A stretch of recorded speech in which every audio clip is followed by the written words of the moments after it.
So let me go ahead and get the big five graphics. So we're going to talk about the five biggest games that were going on last week as well at the end of the year. So now we're going to talk about big five this week, obviously. So the Ravens are in a game this week. And so we're going to talk about the playoffs as well, NFL playoffs that are going on all this weekend as well. Still got to get used to the fact we got playoff game on a Monday night, but we'll go ahead and get used to that as well. Last week, uh, big five games as well. So let's talk about that a little bit here as well. The one that really mattered, I think the Lions really sent a message. I think they exposed Darnold a little bit in that one. Really couldn't get going on offense. Their defense has held in a lot of these games. Offense is really good. The Lions. I don't think there's any question about it. They don't just beat you one way. They win these horse races. They win a grinded out game. They can win. That's saying a lot. I was really impressed with the way they played in that one. I don't think much less of the Vikings. I just think they're just Ken Darnold taking where they need to go. I kind of went back to that in that one. No contest. Broncos. Chefs didn't show up. 38-0 over them. They got it. Look, Chefs didn't need the game. They went ahead and got in the playoffs. Good action in the 1 o'clock window as well for the NFC South. Bucks actually win. Mike Evans actually becomes the 11th player to actually get 1,000 yards his first 11 straight seasons, tying the legendary Jerry Rice as well. Saints, they got to get out of cap jail. I hate to keep repeating that, but every time I see the Saints, they got to get out of that cap jail to go ahead and move forward as well. Falcons and Panthers. Falcons actually lose the game, so actually the South goes to the Tampa Bay Bucks. Panthers actually win, getting some more from Bryce Young. Bryce Young had 5 TDs in that game, so that was excellent stuff from Bryce Young. And the Bengals, I think, might be over the Steelers 19-17. They might be the best team not in the playoffs as well. It's their own fault, though. Too many slow starts. To be better than the Steelers at the end isn't doing you any good if you keep starting 1-5, 2-4, etc. All right. Of course, the Texans get the Saturday 4:30 window. It seems like that's the case every year. Chargers and the Texans in the first game as well. I think the Chargers are pretty good to go here against the Texans. Texans have struggled down the stretch. Didn't look good against the Ravens. Won last week, I think. The Texans won last week. Yeah, they won last week over the Titans. Titans aren't, they're going to be picking first. Titans aren't very good. Stroud, I think, has hit the sophomore jinx quite a bit this year. I do think with the Texans, they have a problem up front. That's not a good matchup here against the Chargers, where that's Jim Harbaugh's specialty, making sure his teams are good up front on both sides. So I do think that's going to be the issue as well. Chargers, I think, are going to win this game over the Texans. I think this is. I think the Texans. I think they're building something in Los Angeles. I don't know quite yet.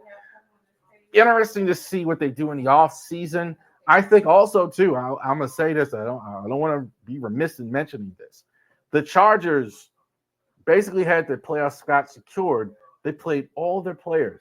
They wanted to play the Texans in this game. They did not want, because that was the only thing really on the line, whether they were going to play Texans or to play the Ravens. They wanted to play the Texans because they think they have a better shot of advancing against that was very clear to me why they were doing that. So I think, and they think they will advance. I do like the Chargers in this one as well. Bills and the Broncos. Shout out to the Broncos for getting here. I think they've had a decent season as you can have under their circumstances. Look, took a massive cap hit with all those guys that are gone. Patrick Surtain, you could argue he's the best defensive player in the NFL this season. Bo Nix had an outstanding rookie season for a quarterback. I think Denver is definitely moving in the right direction, not in the same class as the Bills. Bills, I think, are. I will say this. I'm not sure if this is the best Bills team I've seen, but they're still this number 2 seed. They still score a lot of points. There's no offensively. I think they're only behind the Ravens in terms of their thunder, their firepower as well. They run the ball. James Cook, I think, is an outstanding running back as well. Cooper, decent at a decent wide receiver, better than what they had. Offensively, they're fine. Defense is kind of up and down. I don't know if it's going to matter in this one as well because they're going to score a lot more points in Buffalo, I think, in Buffalo as well. Cold weather there as well. Packers and the Eagles.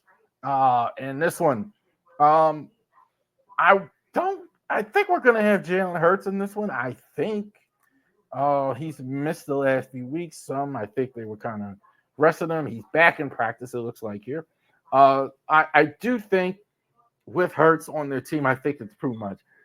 Barkley, I think, has been sensational for them. I think the best running back. I think one of the best seasons I think I've ever seen from a running back was Saquon Barkley this year. Two great receivers, A.J. Brown, Deontay Smith. Offensive line, terrific. Defensive line, emerging as well. I think the Eagles, man, they're really good here as well. Packers, issues. Christian Watson hurt. Dobbs in and out of the lineup for them with injuries this year. Jordan Love injured. I think they're limping a little bit in here to the finish. Eagles are really good. Eagles, I think, are really good.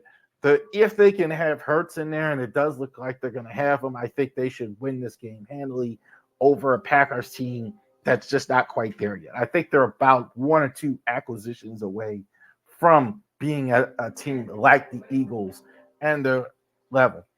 A lot of people seem to be conflicted on the Commanders and the Bucks game as well.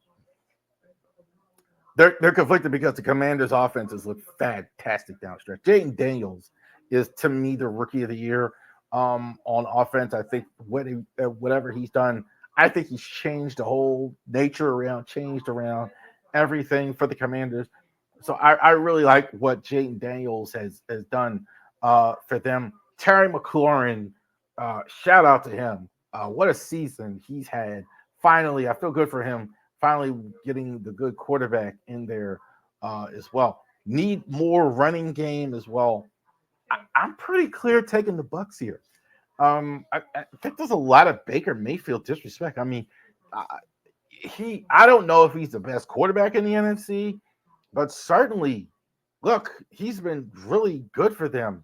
I think they're, Mike Evans, Jalen McMillan is really developing for Tampa. I don't think they're going to resign Coach Brown in the offseason because Jalen McMillan, third-round pick, is really stepping up to the plate for them. I think the offensive line is really good. I think Bucky Irving is really developing for them. I like Tampa a lot in this. I think I'm pretty clear that Tampa is better here in this game. And one more, the Minnesota Vikings and the LA Rams.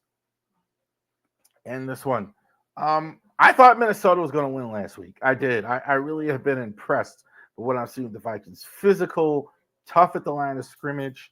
I think like what happened last week, I think the lights were a little bright for Darnold. That's kind of what I see. You got to have more than that. These games like that, you don't have the number 1 seed. Now you have to go on the road as good as you've been all season long and go play the Rams here as well. I think the Vikings should beat the Rams as much as respect as I have for Sean McVay and company. I think Stafford should play in this game, play well. They should score some points, but they're really going to get hit in the mouth. Love the physicality of the Vikings as well. Kyron Williams, I don't like him in this game against that really good Vikings front, Van Gruffle, etc. on that team. Harrison Smith, I think, is probably the oldest. I think he's the oldest starter in the league. So I like the Vikings in this one. I think this would be close, though. I think this would be close. I don't think out of all the games, I think they picked the Monday night game as the closest game. Vikings and the Rams. I like the Vikings in this one. There you go. I don't think I played it at the beginning here, so I'm going to play it now.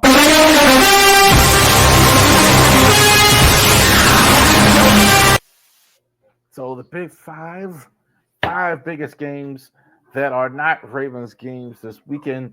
That'll be our last big five of the year because we're not going to have 5 games on the schedule anymore. At the divisional round, a lot of these teams will be gone. A lot of the teams are already gone. So we'll go ahead and get squared away with that as well. All right.